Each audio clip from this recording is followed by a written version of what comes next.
I always request the window seat when I fly commercial.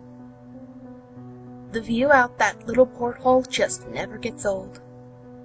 Maybe I look like a little kid craning my neck to peer out the window and smile in wonder. If I do, I'm too caught up in the loveliness of it to care. I can see my house from here really doesn't begin to cover it. As the ground falls away, familiar things turn into minutely exquisite models. The gray and brown of an Ohio winter merge into intricate patchwork beauty, and the orange glare of the sodium streetlights separate into a million discrete points of glitter. The clouds are the best of all. As we climb off the runway, I always lift myself against the great, soft weight of acceleration to watch, because to climb through the cloud cover is to loft into another world. The jet's speed lends me parallax and perspective, turning clouds from a painted backdrop into a landscape in their own right. I've seen traceries of cirrus become a wispy maze of floating cotton ribbons, like something a Moorish dancer would twirl through the air. One summer afternoon, the looming thunderheads turned into the very pillars of creation, without a single light year between us. It's magical beyond anything in a fairy tale. This time, as we climb away from the airport, the flat, sullen gray of an overcast December is transmogrified into a rugged plateau. The clouds lie mercilessly level, their flatness enforced by some atmospheric thermocline. To me, they look like a rocky, tumbled moonscape stretched to the horizon.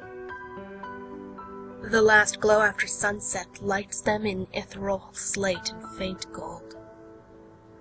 Their plane is broken here and there by rifts and ravines, more gaps in the cloud that would let people below glimpse blue sky.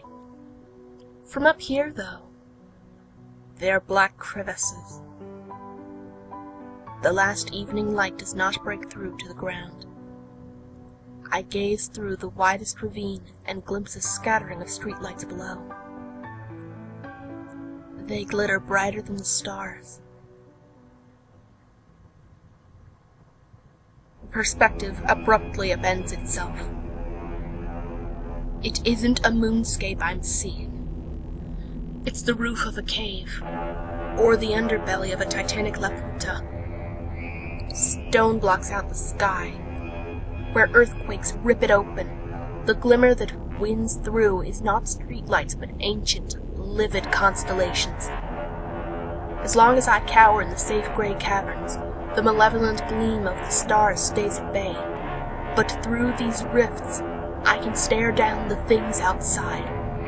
For a moment, I've locked eyes with something vast and terrible, and my wild stare is the only thing keeping it away.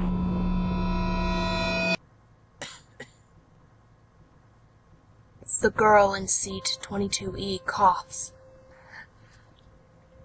I blink, and perspective rights itself again. Clouds roll by below the window. The last of the gloaming is fading down to night, and the streetlights glow orange far below. Small children chatter and whine 2 rows up. I suddenly need to pee. All the banalities of air travel have reasserted themselves as abruptly as they vanished.